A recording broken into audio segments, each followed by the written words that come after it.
Welcome into the Pirate Preview right here on the Sports Objective, the unofficial podcast of the Pirates. We were the very first podcast, by the way, covering the Pirates. With us right now, my brother from a different mother, a man that just turned 40 on Tuesday night. 40 years old, man. I can't believe it, Kyle Barber. You're still alive and kicking. Yeah, as Mike Gundy said, I'm a man. I'm 40. But what's going on, guys? Welcome in. Hey, Bubba, what's up, dude? I'm having a good week. Hope you guys are as well. Looking forward to hopefully knocking off another nemesis for the Pirates. Last week we took down USF, of course, and we had just beaten them once in our history. That's the case with Navy, 1-6 all time against the Middies. But hopefully this week we'll have something for them. We know one of the things we like to do about this podcast is to honor the former players that we think so much of. And we wish, even though they're getting an extra year this year, we wish we could have a lot of these players like the guests we have on tonight for 8 or 10 years, a long time. Maybe they could have 2 or 3 graduate degrees, but that's not, unfortunately, not reality. And Bubba, I know Kyle always talks about this quarterback a lot on the show, and we've got him on tonight. Yeah, back in 2011, 38-35 winners up in Annapolis that day, and the quarterback who had a tremendous NCAA record-breaking performance, Dominique Davis. Dom, welcome in. Thank you. Thanks for having me. So glad to have you on tonight. That win in 2011 was so really cool. And, you know, when you think back to that win, you would never think that that would be the only win we would have. You know, I was just telling you pre-show when I first met you, the very fact that I'm hoping there could be some other Pirates besides you guys that won in 2011, because Navy's a great program. We have an utmost respect, obviously being one of the military academies. But at the same time, we're the Pirates. We have a huge tradition, a rich tradition in football, and where we've been giant killers. We won a lot of huge games in the program history. And I just want to know, how did you guys get it done that day? What was it that you guys did that the other teams are not? I know it's hard to compare different players, different eras, different coaches, but what do you think the secret is to win on Saturday afternoon? First of all, it's an honor to be on the show with you guys. Thank you. For one, we didn't have any turnovers. That's the number one thing you want to do in any level of football, is not turn over the ball, because especially versus Navy and their offense, they're going to basically run the ball every play and keep the opponent's offense off the field. So it's the offense, our job to be efficient every play and try to score every possession. And that's pretty much what we was doing that game. We was efficient. Everything I was throwing, the receivers was catching for the most part that first half. And yeah, we really had to score every possession. In our defense, they got a couple of stops, and that sealed the deal for us.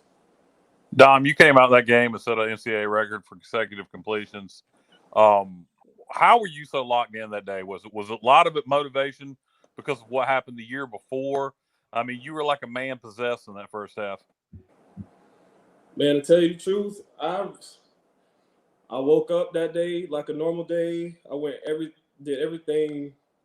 I went about my day just like a normal day. It was just one of those nights where my receivers just was catching everything I was throwing, and everything was just efficient. Every catch was 6 yards at least, because I mean most of the completions was, bubble screens or some type of screen, but they were so efficient. They was getting 5-6 yards each time, and every time they cheated up, because they was basically playing one coverage every play.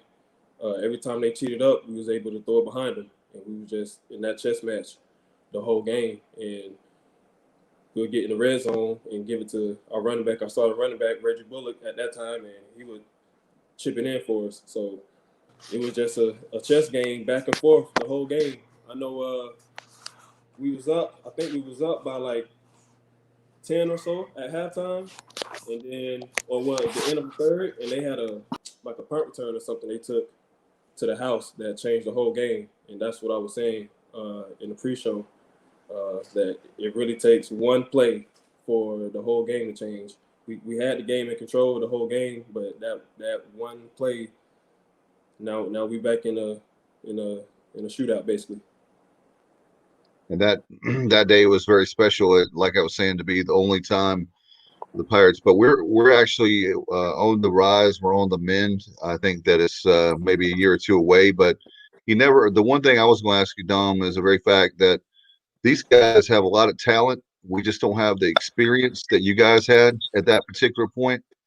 Do you think the guys that are so young, I mean, I guess you could break it two ways. You could say they're too inexperienced. They'll be maybe like intimidated by Navy, but then again, they're players that they don't know that they're supposed to be scared because it's Navy, because they're so young. One thing Lincoln Riley told me when we was there together that I still go by to this day: you won't know until you know. And like you said, they don't have that much experience, so the only way to get experience is getting some experience. So I know one thing we did preparing for Navy in 2011 was prepare for Navy in camp. And week 1, I think we didn't see Navy until like week 5 or 6, and we was preparing for Navy way before week 6. So Navy is just a unique team. You just have to prepare for like early and just know they're going to run the same plays and they're going to run them well, and you just got to be ready for the cut blocks, and just you got to stay patient on offense, and you got to score when you can score. Dominique, I got knocked off here just a minute ago. I wanted to ask you something else about that 2011 game. Obviously, red hot in the first half. Second half kept scoring, but Navy was able to get their offense going, actually started throwing the ball on us. When they lined up to kick the field goal, which in my mind, I remember them lining up to kick that field goal. It was to win the game, but it was actually to tie the game. What was going through your head as they were kicking that field goal to try to tie it to the end of the fourth quarter? Oh, I was sitting on the sideline saying, "Oh, he's definitely going to miss it." Just, you can almost see it out there on the field, the way a player, his body language is, and just the way he was getting ready for the kick. I just felt like, and we had too good of a game on offense to not win that game. So I just had that feeling that he was gonna miss it, and I think he hit the left upright, and yeah. I'm glad you were right. I'm glad you were right on that one. It's funny. I went 26 for 26 in the first half, and the very first play in the second half was a pass play to Lance Lewis, and it was incomplete. Yeah, you kind of just wish the first half could have kept going. Halftime screwed you up. Yeah, they didn't tell me that I was on that streak until halftime, before we was walking in the locker room. I didn't know at all. Then, when the reporter walked up to me and told me that, and everybody else heard it, we was going crazy in the locker room for half of the halftime. They should have never told you, Dom. That's what did it. They jinxed you. They jinxed you by telling you. I want to break down the Navy game more. Obviously, this is the Pirate preview, but just quickly, I want to look back at a couple other games in your career. You've probably been asked about this one 150 times. 2010 Tulsa, your first game in a Pirate jersey, the Hail Mary for the win. You find Justin Jones in the end zone. The place goes crazy. What are your memories of that game? Still remember during the week preparing for the Hail Mary, and on game day at the time it was 4th down. I still remember it was 4th down. I still remember in the huddle telling the guys, we can complete this, because this we practiced it before. And I mean, you got Justin Jones, who's 7 feet tall, who's the tallest guy out there. It's hard not to miss him on the Hail Mary. I'm just glad he was the first one to touch it in the sky. Yeah, that was how far? That was at least half the field. I mean, that was a really long throw, wasn't it? Yeah, I ended up dropping back a little bit to about midfield, so I think it ended up being like a 45-yard throw. So yeah, it wasn't wasn't Yeah, and it was a Aaron bullet. Rodgers Hail Mary, but hey, Hail Mary's a Hail Mary. Yeah, and it was a bullet, and he caught it. I mean, it wasn't even close. I remember them reviewing it, and we're thinking, why are they reviewing this? I mean, it was obvious a catch. Yeah, it's crazy. That was my first game, and I still remember throwing my first touchdown to Lance Lewis, who really just got to ECU a few days before the game, and he ended up starting and doing everything he did. So, and of course, everybody know who Dwayne Harris is. I'm just blessed to have those two guys to start off my ECU career. Now, Dave, do you know something unique about Dominique? Dominique's going to be probably the only player, I would think, to play under Ruffin McNeil, Lincoln Riley, and guess who else? Do you remember, Dave? Wait a minute. For you talking about, so that would be 2010 through. Okay, you're not going to get it. Dominique played under offensive coordinator at Boston College, Steve Logan. Kyle's not going to pitch at me because he knew I'd get it right. Yeah, Bubba would get it I didn't right. know that.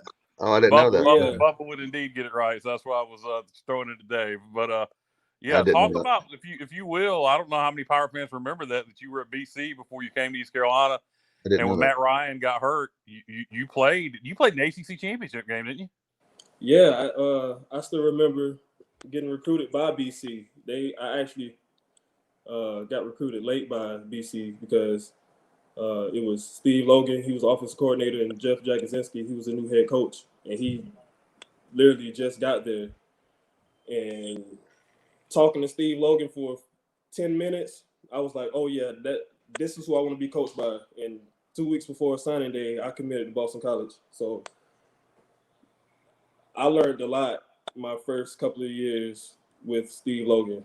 And Matt Ryan, he left after my first year. It was my redshirt freshman year where Chris Crane, he was the starting quarterback, and we was playing Wake Forest, and he got hurt. And I went in, and 2 weeks later, we played in the ACC championship versus Virginia Tech. And, they got us. But, yeah, Steve Logan was someone who I thought I would be under for my whole career. And then, things changed.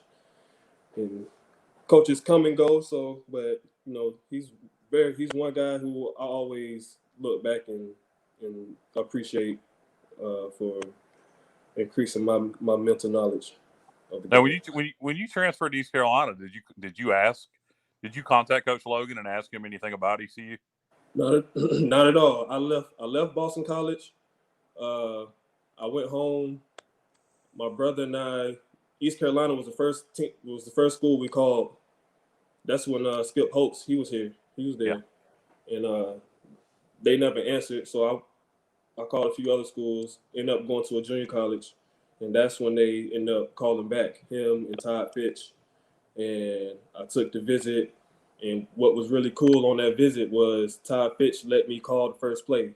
He talked to me the night before and was like, what you want to see the first play of the game? I was like, what you mean? He was like, I'm going to let you call the play. I was like, I want a bootleg. Fake to the left, roll out to the right. And he caught that play. And that's when I knew this was going to be something special for me. But as soon as I get ready to come to East Carolina, they go to USF, and that had me a little on the fence. Should I follow them or should I stay? And then Ruff signed, he got hired. Then the next day, him and Lincoln, they're in my house telling me they still want me to come, and it was a done deal. I'm a Pirate. And we are very happy you are. What was the obviously, Skip recruiting you to come to East Carolina and Coach Finch, and obviously you hated to see them go to USF. But I would imagine when you met Ruff and Lincoln, you were probably at ease a little bit with still coming to ECU. Oh yeah, and especially hearing they're from Texas Tech. So, and if you know college football, Texas Tech was one of the schools where they put up big numbers. So, yeah, I was more concerned on if they wanted me more than me coming there. So they wanted me with open arms, and it was it was a done deal after that. Awesome. Yeah, Dominique, you talk about Coach Logan and his knowledge of just offensive football and everything that he's done there, and mentoring quarterbacks and bringing them along and having the opportunity to play for him with Lincoln Riley and everything that he's done and is doing out at Oklahoma. Just you've had the opportunity to play for two of the best when it comes to mentoring quarterbacks. So just talk about them, how they're similar, maybe how they're different, but they're both just tremendous teachers of the game.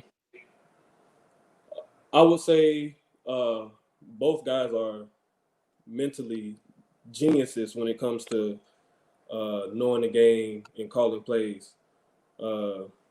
Lincoln, when he got to East Carolina, he was 26 years old. When I was with Steve Logan, he was, in his 50s, 60s. So he was way far ahead in the game than Lincoln, but it wasn't a far margin of who was smarter than who, or who did this or who did that. But I would say I was just with Steve Logan. He taught me everything I knew coming into college football, and then going to Lincoln, the way he called plays and the way he can, get people open here and there. Like every play, someone's going to be open each play. It was just, that's the difference, I would say, is Lincoln's play calling and Steve Logan teaching me the game of college football. Yeah, and it's really just funny to think about, Bubba, when you think of all the great quarterbacks, Jeff Blake, David Garrard, all Marcus Crandall, all the great quarterbacks that Logan tutored at East Carolina, and you got to put Dominique Davis on the list. People don't even think about that Logan helped develop Dominique, and another one of the greatest East Carolina quarterbacks of all time. And people it's funny that people wouldn't think of that. Yeah, it's a good trivia question for sure. I mean, Lincoln has a good resume too. He has Baker Mayfield, who's a first overall draft pick. He has Kyler Murray, who's a first overall draft pick, Heisman Trophy winner. Also Baker Mayfield. Now he has Jalen Hurts, who's a Heisman runner-up, second round quarterback. So yeah, he has a pretty good number of great quarterbacks too. So and he's still going. So the sky is still the limit for him. Yeah, Lincoln's awesome. Great offensive mind. Miss that offense. Love Coach Houston. Think he's finally getting what he wants to do offensively established, but I miss the I hate to call it an air raid, because I don't think Lincoln's was a true air raid, but I just miss that Lincoln Riley offense. I'll tell you what, if you was part of his system, and if you could comprehend everything he's teaching you, you're going to put up big numbers. Yep. As you can see, I wasn't the only one. It was Shane and everybody else who came through ECU that was on the Lincoln Riley. Yeah. Those video numbers against North Carolina are legendary. 55 and 70 in 2 years, in 2013 and 14, and they'll never be able to live that down. That will always be in the record book, like you, my friend. Oh yeah, even Virginia Tech, they knocked off Virginia Tech too. They had some big games they knocked off. Yeah, what was your favorite here, Dom? Was it Tulsa? Was it Navy? Was it NC State? Do you have a favorite win? I think the first one that pops in my mind is NC State. Just that's a good one. Me first getting there and hearing all the fans saying, beat NC State. Like I don't care anybody else on the schedule. Beat NC State, and just the way the ebbs and flows of the game went, and winning the game in overtime, and just hearing the fans go crazy. That was probably my favorite win right there. Yeah, that was a good one. Yeah, talking about that game against the Wolfpack that day, funny enough, Mike Leach was the color analyst on the broadcast, and we're talking about Lincoln Riley and that staff coming from Texas Tech for the most part. And then you had just the way that game unfolded with us jumping out to the 3-touchdown lead, and you talked about Lance Lewis early on, and those state backers, they couldn't stay with Lance on the crossing routes, and we're just having our way with them early on, and then they made I'm sure made some adjustments, and then got to be a competitive ball game.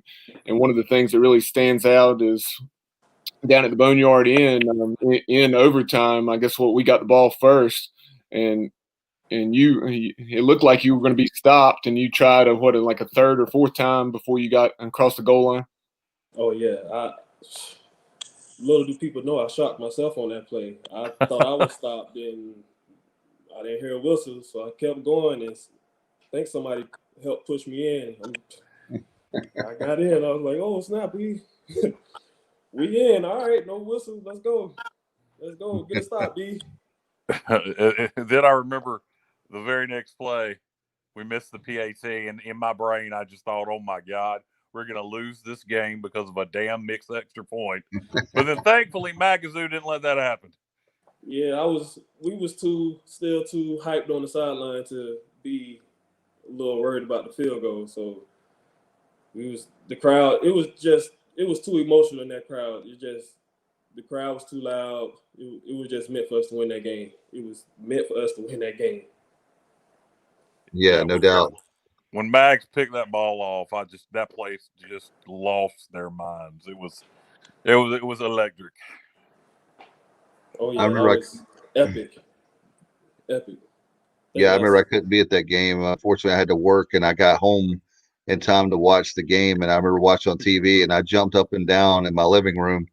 And I know that people, if they saw me, would think I'm nuts, but I am nuts. But I was just thinking, God, I wish I could have been in Dowdy-Ficklen that day. It just really hurt after the game. I was so excited that we beat NC State. And I think that's the thing, is that there's great memories like that, that some of the fan base may not know. Some of the that's one thing, Dominique, that's really hard to fathom, is there are students right now, people that we know personally, they've never seen the Pirates have a winning season. They've never seen the big wins like we've experienced. So that's what we're praying for these guys, the ladies that are men and women are students right now, is to not only get through this COVID mess, but also to make the ship. And we've got great coaching staff, great recruiting. I think that the hardest part is we've had 5 straight losing seasons, and it's really hard to be patient when we've had 5 straight losing seasons.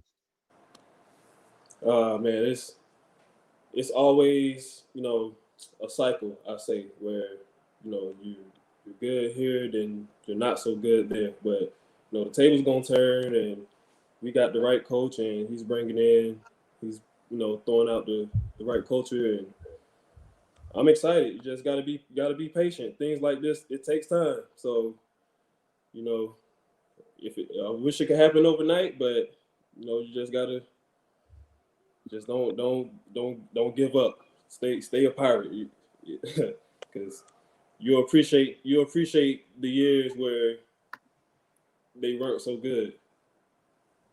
Dom, what do you see? What do you see when you watch East Carolina and Holton Ahlers? I mean, I'm assuming you watch the games when you get a chance. How would you rate Holton's game, and what do you think he needs to improve on? Honestly, haven't watched any games this season yet. I have to keep up on our tracker, but only thing I can say right now is, just keep winning. We just won last week, and all you gotta do is one thing coach tell you in the pros, just no turnovers, and you'll be competing for something. Another thing is that defense is getting another thing, Dom, that our defense is starting to be more aggressive, I think, and they're getting more turnovers, where before it was a long period of time. It seemed like we were in such a drought in the previous administration where we couldn't get a turnover if we bought one from the referees or bought one, we couldn't get a turnover to save our life. And now it seems like that's more common now. It's happening like almost every game basis, that you'll see a fumble, you'll see an interception. So that's one thing that I'm pleased about, is the very fact that with the offense that we have now and that defense, if they can grow up, between now and certainly next year, things will be definitely they're on the cusp of being a bowl team right now. So it's only a matter of time. And that's the thing. Like I said, I have to remind myself all the time about being patient because we've got the right coaches, we've got the right players, but at the same time, they've got to learn like I was telling you, 54 new players. You got to learn a system, the chemistry. One question I wanted to ask you too, Dom, is being a quarterback. That Georgia State game, our offensive line didn't play very well.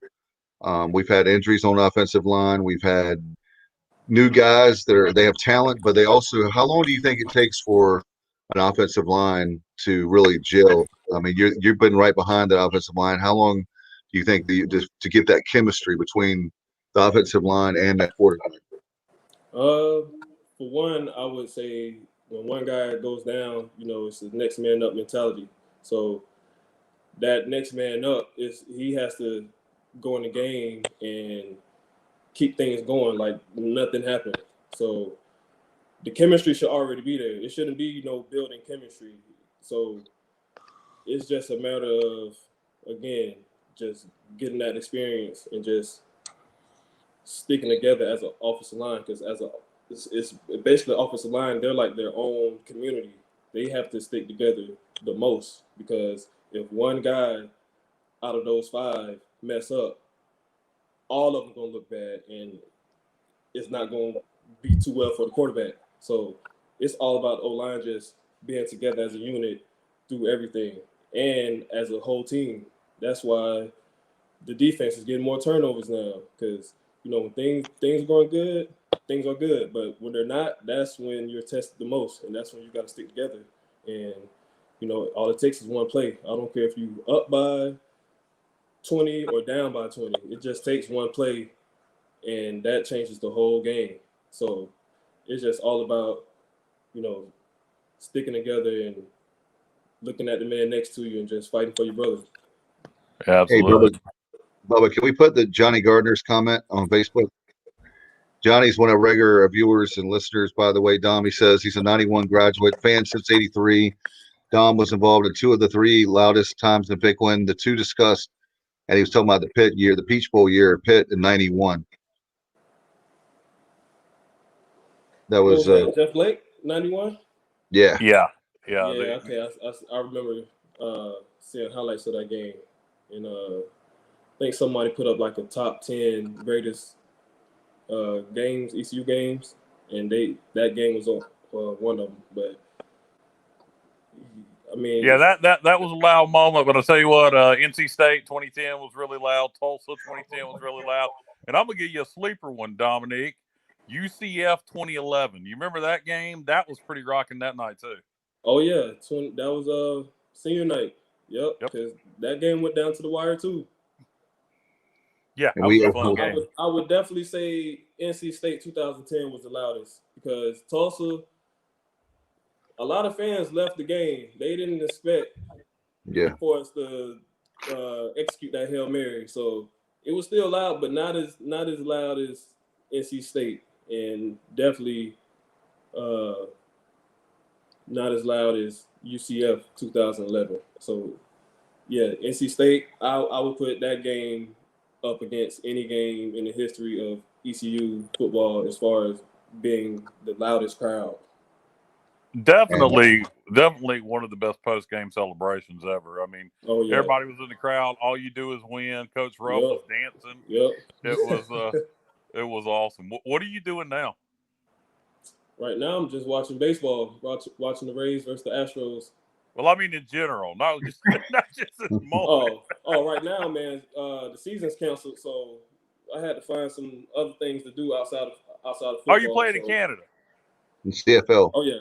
Yep. Okay, you CFL. Okay. Yep. I was going into my 6th year, but the season got canceled because of the pandemic. So right now, I'm coaching youth football, coaching a lot of quarterbacks right now, and I'm trying to get into acting. I'm doing training for that right now. It's definitely out of my comfort zone, but something to keep me busy until we have a season next season. Have you had any roles yet, or how are you trying to get into acting? Do you have an agent? Have you got any small roles, or what? I played in one background role last week. It was nothing special. But yeah, I'm with the agency right now. As soon as I finish training and I graduate, they'll sponsor me. I'll be officially sponsored by them. So I'm going through all that stuff, but I can't wait to get back to what I love to do. And no doubt, but you'll do very well because you're a competitor, and it takes, as someone who's community college and a little bit of community theater, and then obviously in college with the acting, it's definitely, you're very good. You're coachable, so you have a director that's going to be coaching you, and then you have the fact that you're going to be up against other people, so you're going to be you're very competitive. You'll do very well. Oh yeah, it really does. It really does work hand in hand. There's a lot of theater and sports. There's a lot of common ground that you probably have already found, for sure. But definitely, how can we find your work if you're not obviously in the CFL and you're doing your acting thing? How can we find what you're doing? As far as my acting, yeah. Whenever I let you know I'm doing a good show, I'll let you know. All right. We'll definitely keep in touch. Where are you at on social media, Dom? Do you have a public Twitter account or anything? Yeah, I have a Twitter. It's D_Davis ECU, and then my Instagram is D_Davis QB6. So I'm mainly on my Instagram. I'm not too much on Twitter. Twitter A lot of drama. It could be a danger zone. So I just scope on Twitter, but I try to connect with most of my fans and my family and stuff on Instagram and Facebook. Sounds good. All right, Dominique, thank you so much, man. An honor to have you on the show. Appreciate it very much. And maybe you can give us some Dominique Davis magic we can have over on Saturday at Dowdy-Ficklen at high noon. By the way, the game is on ESPN Plus. We'll talk about that. ESPN 2. You too. Yeah, I meant to say I said the wrong thing. ESPN 2. They moved it today, so that's gonna be great. All right, Dominique, thanks very much. Appreciate it, and love to have you back on soon. All right, thank you, and go Pirates. Thanks, enjoyed it. Good night. All right. Well, the game is on. It was on ESPN Plus. Now it's on ESPN 2. And certainly a guy that knows a lot about the Pirates, and obviously Midshipmen. Bubba, one of our favorite guests, is back again with us. Yeah, we've spoken with this guy a few times already this season on the Inside Slant, and now on the Pirate Preview to talk about this weekend's matchup with the Midshipmen. Welcome back, Pete Medhurst. Pete, we appreciate your time. No problem, guys. Good to be with you guys again. Good to have you back on. Certainly a big game, high noon on Saturday, 3,500 fans. We got the announcement today from the American that obviously it's going to be not on Plus, but ESPN 2. And obviously we'll hear your call as well. But how are things from the Navy perspective? We enjoyed being obviously with Coach and some of the players this week, and get a chance to learn a little bit about them. But what are your thoughts as the guy that's inside the program? Well, certainly from the last time I talked to you guys, I think last week was a real big step forward for the team. You got so many guys that were out on the defensive side. We were missing 5 starters through the first half. Only got one of them back for the second with Kevin Brennan as he returned after sitting out the first half. He was suspended for targeting in the second half of the Air Force game. But when you're missing both your middle linebackers, you're missing your starting nose guard, you're missing both of your safeties. To be where we were at halftime against Temple was a pretty good deal. And I think offensively, the fact that we did it was almost like we went back to the roots of the triple option last week. Simply did it all running. We only threw 2 passes in the entire game. We were able to run very successfully with the fullbacks, the slot backs. So certainly last week is a step forward because Temple is a team that's given us fits.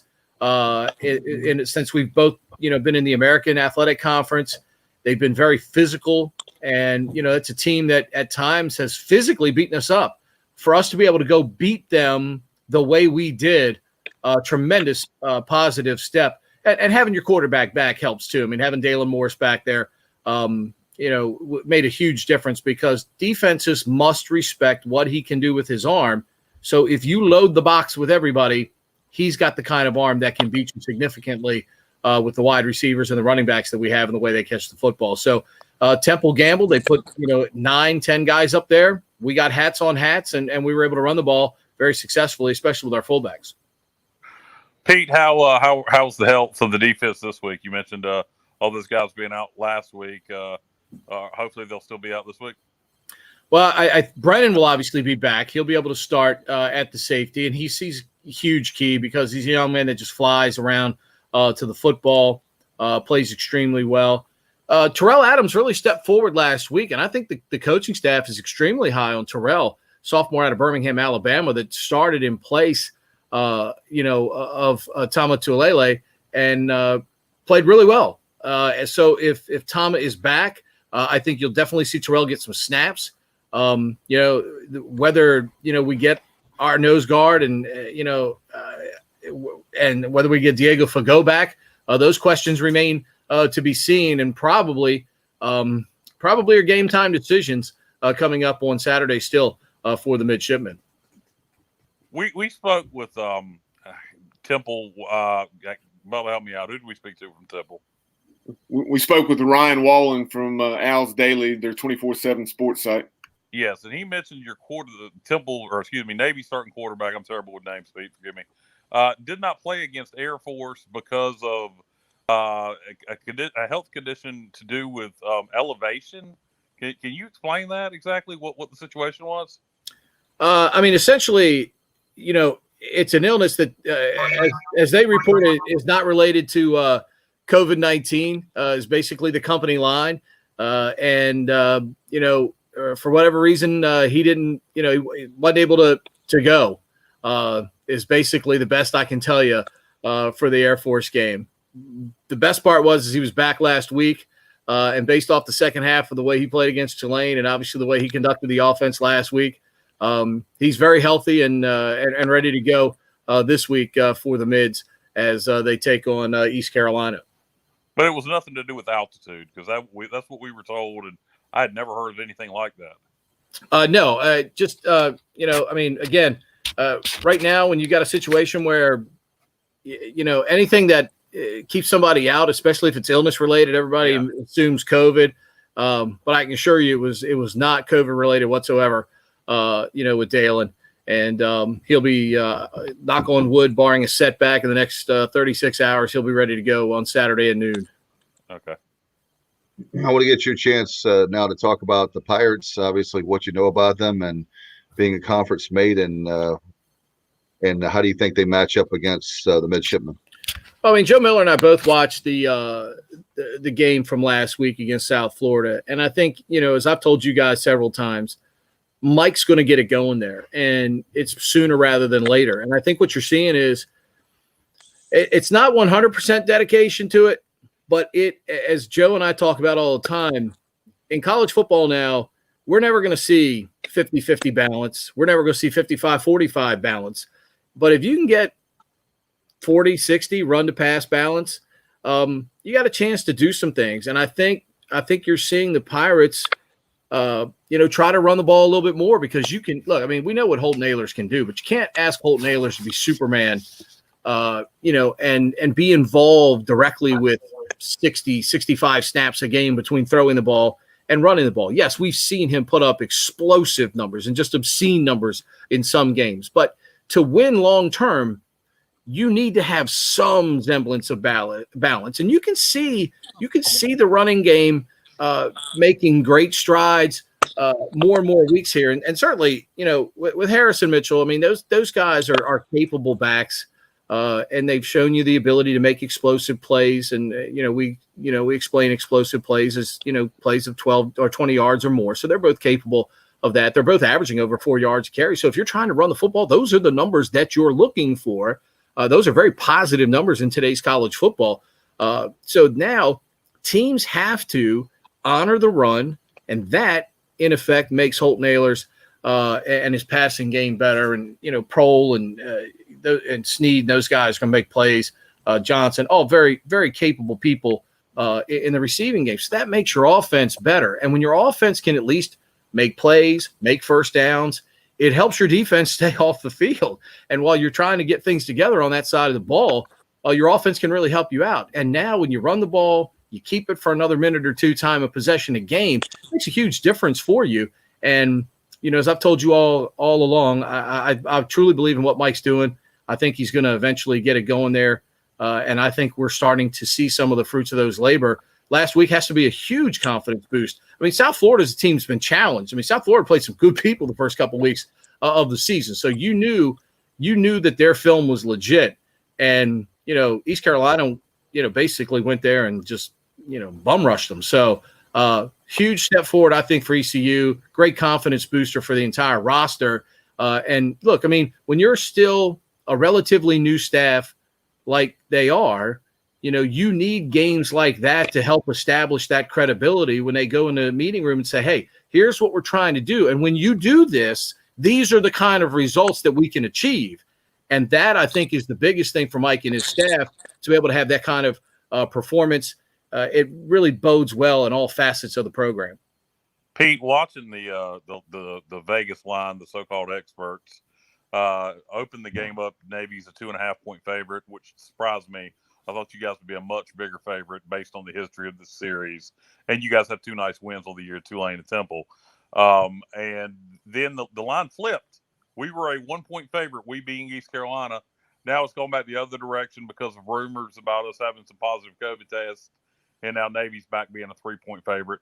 Were you surprised? I don't know if you pay attention to the lines or not.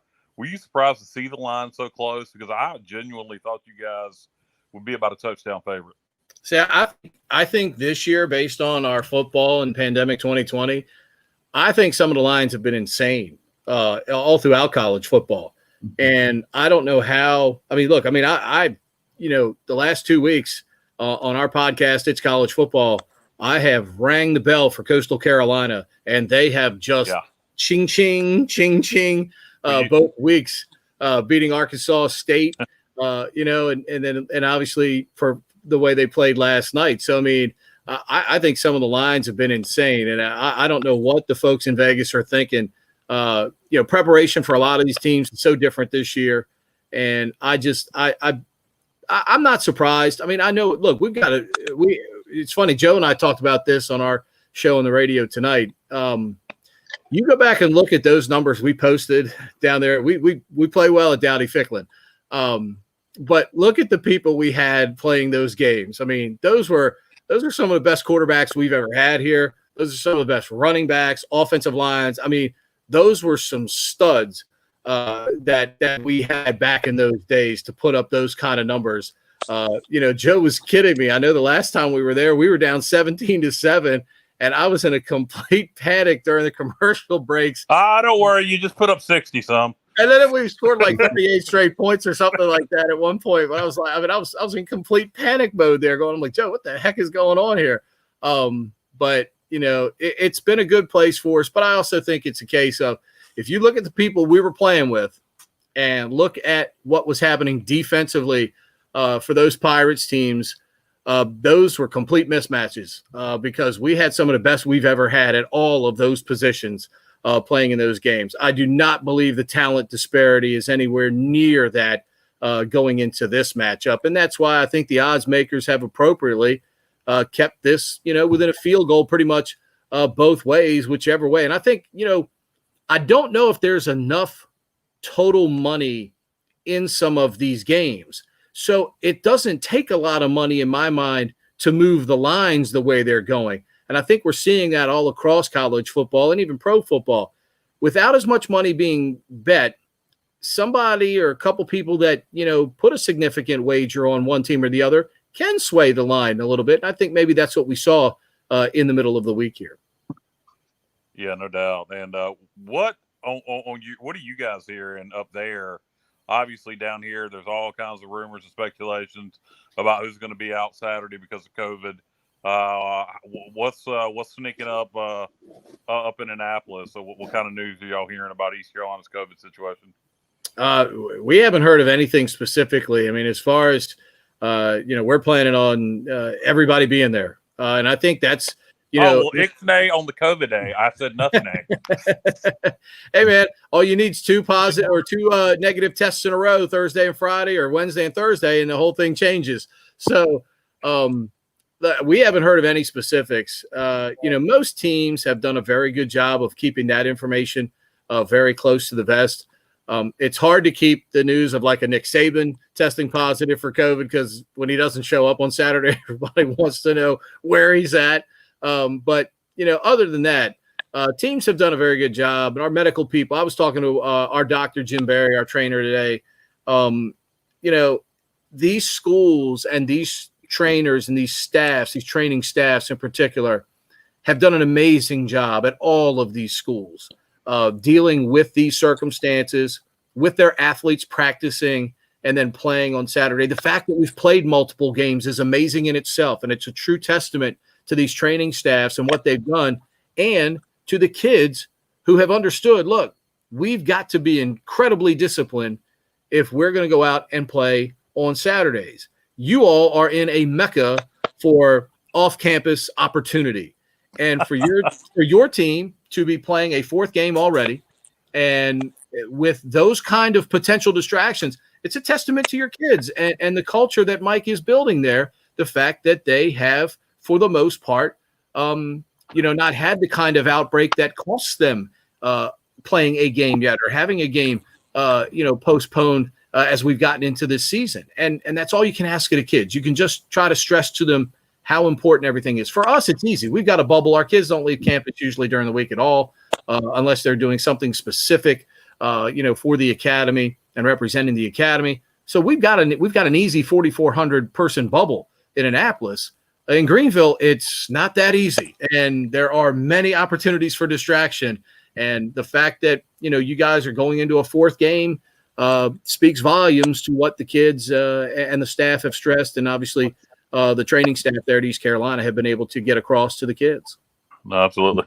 You make a good point, Pete, with the very fact our conference made of Navy and East Carolinas, and look at the Houstons of the world where they didn't even have the testing positive, but the other teams they were playing were, and the fact that they had to wait till what was the last week before they finally got a start. So it's just amazing how. And they look good too. Oh yeah. I'm not. It took them a half to get rolling there for the most part. I mean, they turned it over 5 times, and they had some turnovers and penalties early in that game, and Tulane built a big lead. But man, I'm telling you right now, I don't care what anybody says. I know he's probably he's going to run good enough to be a late first round pick, but Marquez Stevenson probably goes no later than second round, because I know he's going to run well at the combine. That guy's an absolute stud, and I don't know how you cover him without minimum 2 people, because you saw what he was able to do in that game. He opened things up for them, and look, I mean, Toon's a capable guy, and if you can keep him upright and keep people from being in his lap when he throws, that's a group that's going to be very dangerous. What a ball game for them coming up this week with BYU. Yes. I think BYU's got 2 games, this one and Boise State later on. They win those games, they got a shot to run the table and maybe even be the G5 representative in the bowl game. No, they're ineligible to get the G5 spot because they are not in a G5 conference. Well, that's true. Well, maybe as an undefeated, if everybody in the Big Ten beats up on each other, and they could get an at-large. Yeah, they could get an at-large. You could get an at-large. You could, but it would be an incredible story. Hard to believe they were once the national champion back in 1984, and they did it winning the Holiday Bowl against Michigan.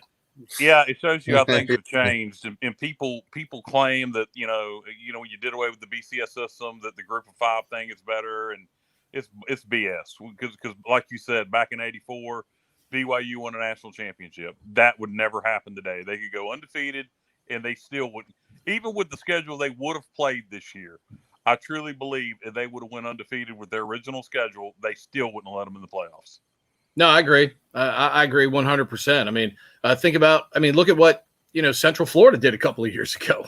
I mean, yeah, it's hard to, it's hard to get people to schedule you, and it's going to be even harder, I think, for people like Central Florida to schedule. And I applaud any Power 5 team that's willing to schedule anybody from our conference, because I think our conference, top to bottom, is a headache for a lot of those teams. There's nothing to gain for any of those Power 5 teams playing anybody from the American, especially playing people in the upper echelon of the American who've been there for the last 3 or 4 years.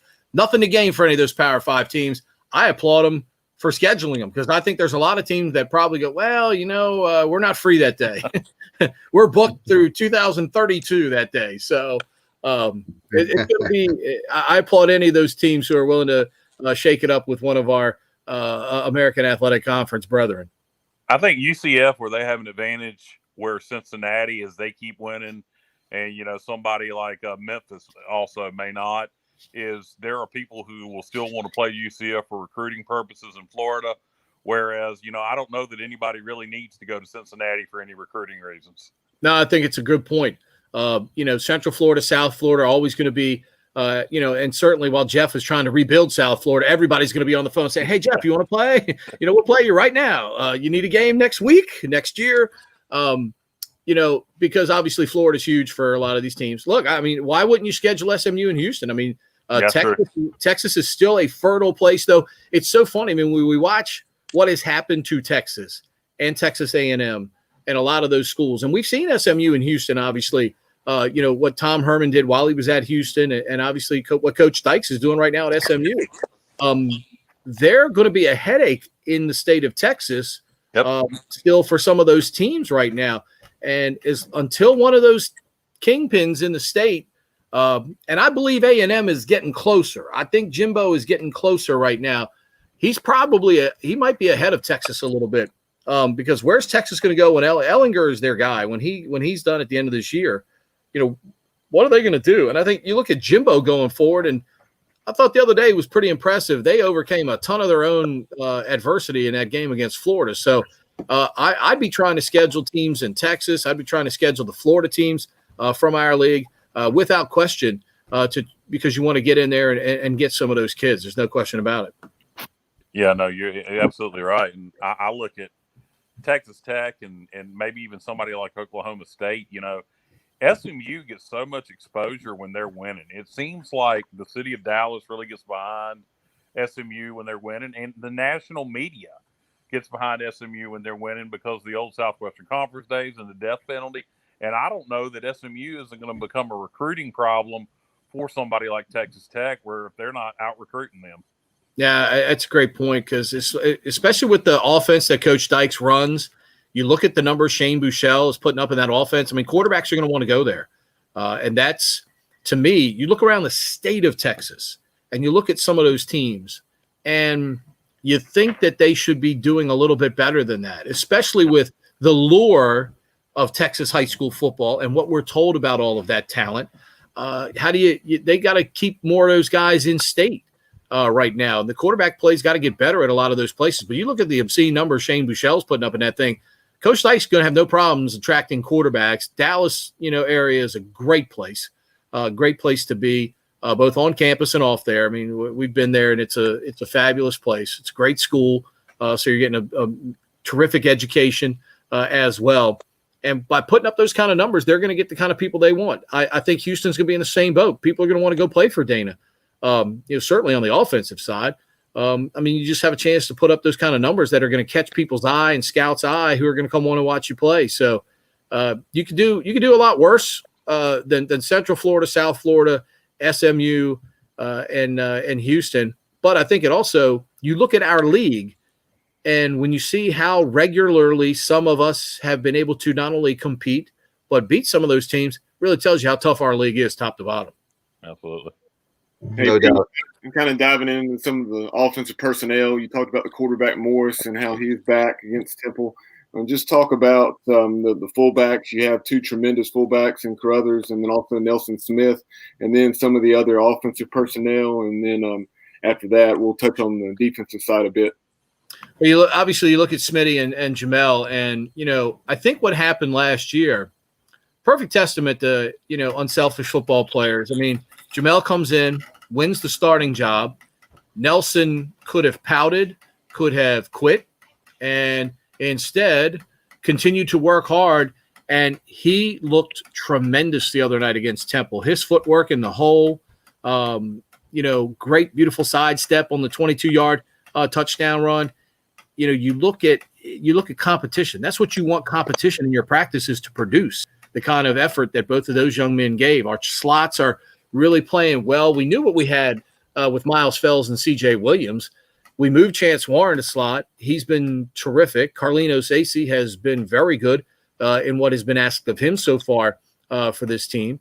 You look at our wide receivers, and with Ryan Mitchell back now, with not playing without the cast, he just adds to what is the deepest position. I mean, this is the deepest we've ever had at wide receiver. I mean, we got literally 6 guys that the coaching staff has the utmost confidence in putting in a game. And not only do they block well in our system, which is usually their first job at Navy as a wide receiver, they'll catch the football. And that, again, that helps our offensive line really coming together. Moving Pierce Banbury to center, putting Justin Self out at tackle has really this move has really been cohesive for the offensive line. They've played better here of late, certainly in the second half of the Tulane game, and then last week they were terrific. So you're hoping that cohesion continues to build with those guys, because for us, I mean, it all starts right there. I mean, those guys have to be great. We knew what we had with Honecker and Nesterwitz. Those guys are all conference level linemen, but you didn't know what you had on the other side and at center. And those kids have gradually gotten better week by week here since the mids have gone full contact in practice.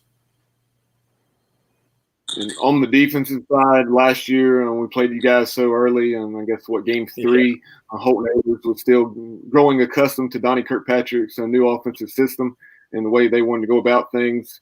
So this year, much different story there, assuming he's able to play on Saturday, and we still were waiting to find that out. But just talk about how you see the Navy defense under defensive coordinator Brian Newberry matching up with the Pirate O. Well, we've been better. We've been better. I thought at times against Tulane, especially in the second half. Last week, missing 5 starters, we had a lot of kids step up and really impress, flash some moments. I mean, Derek Atwater's having to step in at safety for Evan Falkman, really stepped up and has shown that we have depth at that position now. Kevin Brennan, as I said, being back is going to help. He's kind of one of the quarterbacks back there on the defensive side.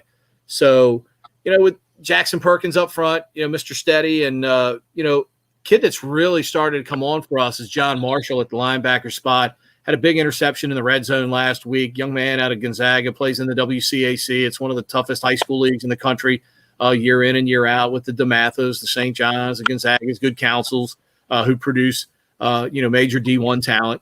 And John has really, really week by week here stepped up and been really good for us. And I think he is going to be a guy that's critical in this game in terms of defending specifically, what ECU tries to do. So he's going to be big. For us, we've had, the nose guard position. Our guys have just been so beat up here. We've got 3 really capable nose guards, and all 3 of them have been hurt at some point, through these first 4 games. So, how many snaps each one of those guys will get remains to be seen. Clearly, our corners are a strength. Those guys, both McMorris and Kinley, are fantastic players. They're great man cover guys. Cam's got tremendous size. Mikey McMorris was ridiculous in the run game last week, from the corner spot.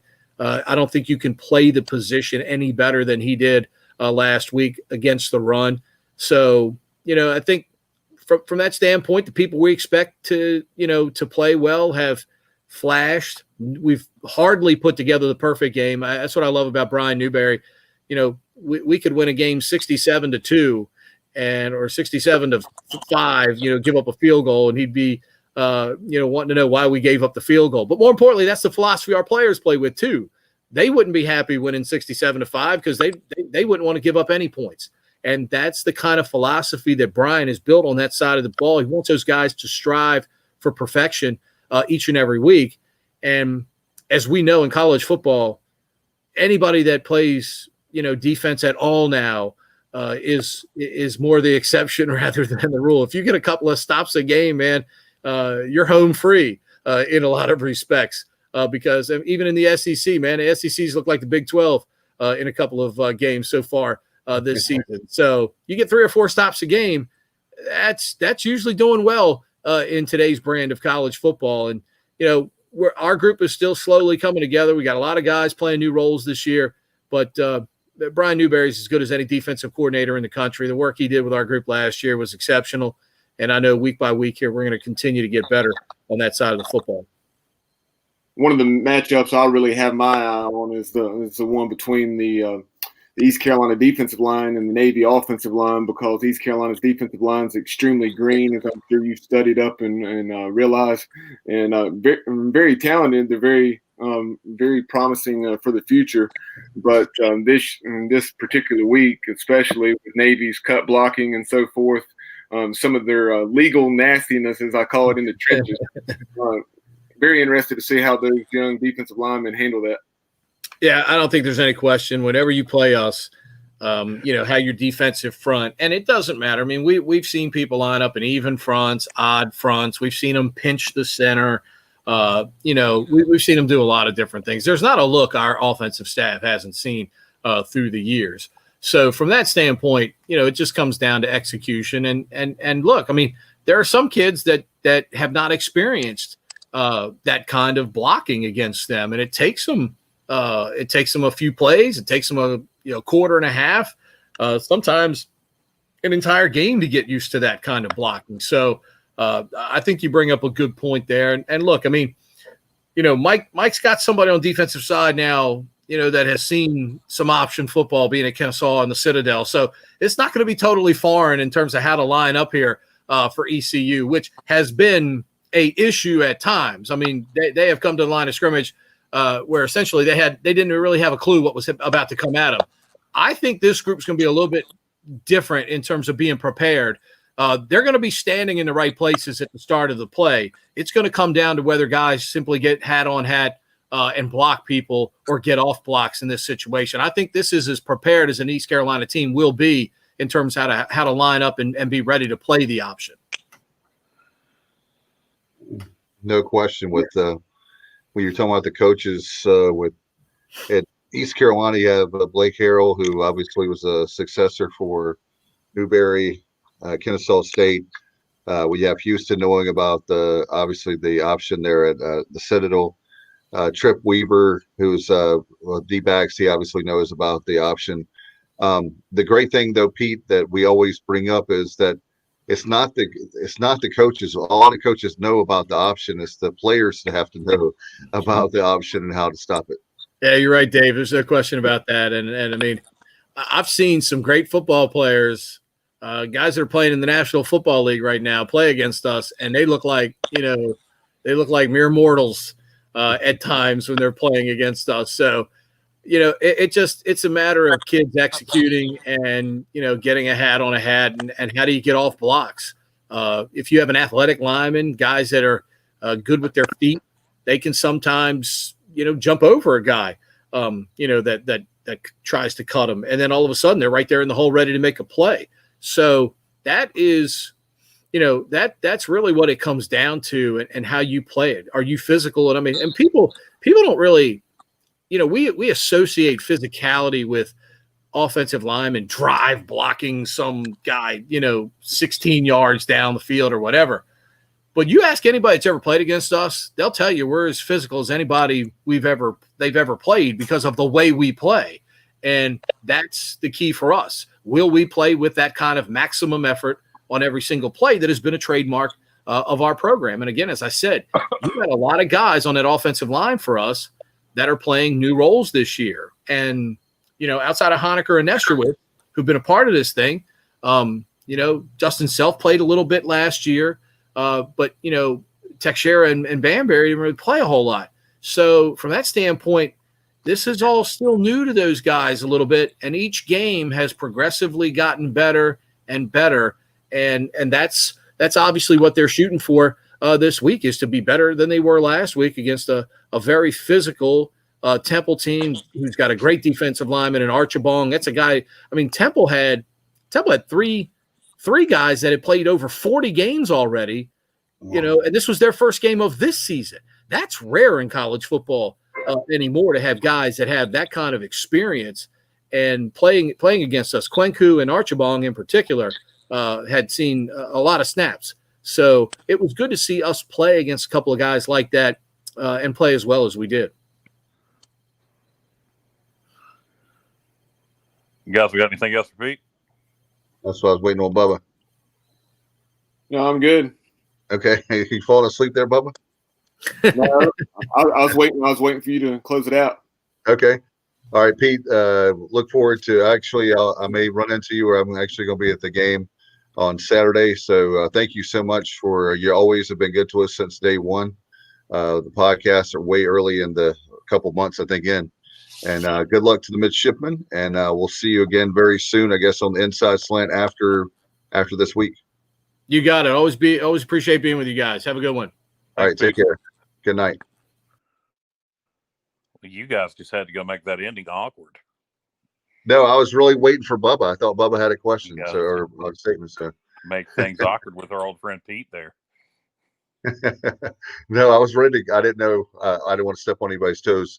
Amazingly, not to jinx it, we really haven't had the lag that we've had recently on the show. So great there for the computer. Not to jinx it there, Kyle. I want to get you guys' thoughts on the game. Obviously, Kyle, with tough matchup, obviously, but how confident are you now? I don't know. Okay. I don't know. If I knew who the hell was playing, I actually felt pretty good about things. I'll tell you this: if we have most all our starters, including Holton, I like our chances. I like our chances to pull off a huge win in program in program history. If we're going to do guess the score, I'm going to do 2 scores. I'm going to say if we have Holton, we will find a way to finally do the impossible and beat Navy in Greenville for the first time ever. We've only beaten them once, and it was in Maryland. So this would be the first time we ever beat them in Greenville. If we have Holton, we're going to find a way to do it 31-28. Without Holton, it'll be Navy 34 and East Carolina 24.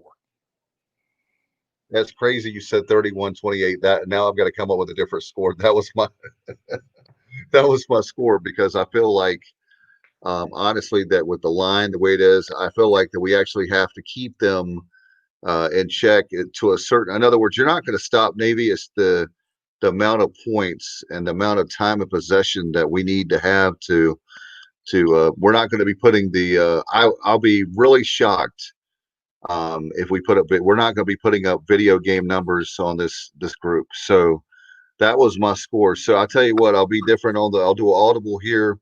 I'll go 35 Pirates, 31 Navy. I'll change it up. What about you, Bubba? Give me the Midshipmen. I will go. Let's see. This is no matter who's playing quarterback.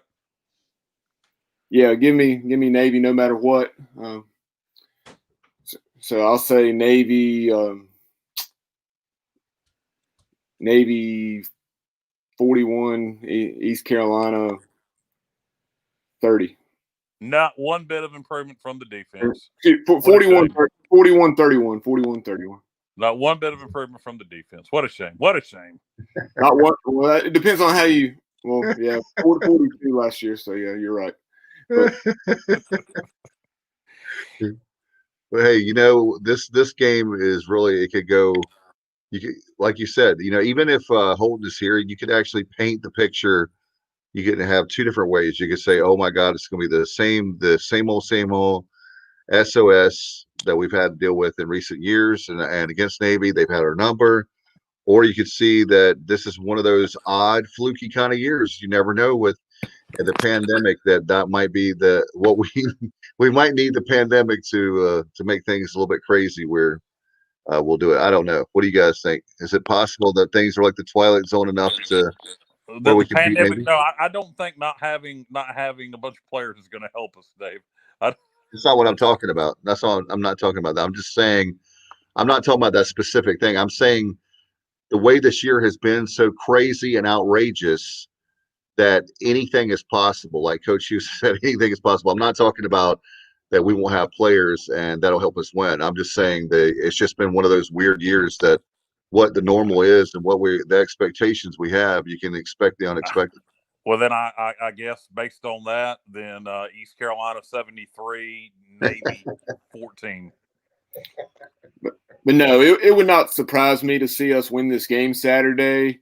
I obviously think it's going to be the most competitive Navy game that we've had in quite some time, I guess, since 2006 when we lost 28-23 up there. But we beat them in 2011. Well, the most competitive loss, obviously. Okay. Gotcha. But trying to remember what I was going to say now. But yeah, I just kind of like USF. I'll believe it when I see it. Gotcha. I guess our best effort besides the win in recent history, if you don't want to go all the way to 06, I guess would be the 1 year Rick Smith went up there as DC in 15, where it was like 42-20 something like that. What was the score of that game? I'm sorry, you said the 2015 game? Yeah, it's like 42-24 or something. I think 45-24. Okay. They jumped on us in the first half, and then we did a pretty good job of slowing them down after that, but it's too little too late. Yeah. And I just remember that game, our defensive backs were on – it looked like they were on skates several times trying to take on those perimeter cut blocks. Yeah. All right. Well, the Pirates preview, it looks like we can rest assured that it's going to be interesting, and we definitely get a win. Would that be great or what? The only thing missing on Saturday will be those 51,000 fans that would the moment they've been waiting for, the first time ever in Greenville. But hey, I'll tell you what, if we find a way to beat Navy Saturday, you will hear people throughout Eastern North Carolina screaming. I'll tell you what, I want to ask everybody in Pirate Nation right now. Everybody east of I-95, wherever the hell you are, from the mountains to the coast and all around the world. If the Pirates beat Navy Saturday, I want everybody to go out to their cars and honk their horn for a solid 30 seconds. That would be awesome. And then what you can do is video it, and then you can send it to us, and we'll put it up on our social media. Wouldn't that be cool? Absolutely. Everybody honking their horn? Yep. That'll be awesome. Hey, I don't care what you do. If we beat Navy, that's great with me. All right, guys, any final thoughts before we go and wrap this thing up? Just hopefully things will work out where maybe it was false positives, who the hell knows, and we'll have our full allotment of players Saturday and find a way to beat Navy and get what would be a program defining win of the Mike Houston era, in my opinion. What about you, Bubba? Join us tomorrow night for the Inside Slant. We'll be joined by Corey Smith to kick things off with Pack Pride. NC State hosting Duke this weekend. Those two teams, first time they've met in quite a while, as they very rarely play. Being in, even though they don't have divisions this year, being in opposite sides of the conference with the Atlantic and Coastal. But we'll talk to him about that matchup at 7:15. Damian Sordelette of the News and Advance in Lynchburg. The 4-0 Liberty Flames going to the Carrier Dome to take on Syracuse. 7:30, Jeff Allen of the Nightline Sports Network talking about UCF and Memphis, big AAC matchup. And then we were going to talk to Matt Rectine of the Golden Hurricats at 7:45, and we may still do so. They were supposed to be hosting number 8 Cincinnati. Unfortunately, Cincinnati has 10-plus guys that tested positive with COVID, so that's not going to happen, at least not this weekend.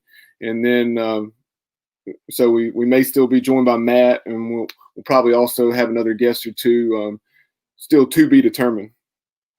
Yeah, my understanding, Bubba, Big Daddy from Cincinnati has it too, so that's not good for the Bearcats. But hey, I guarantee you, Big Daddy from Cincinnati has it. He certainly probably got something.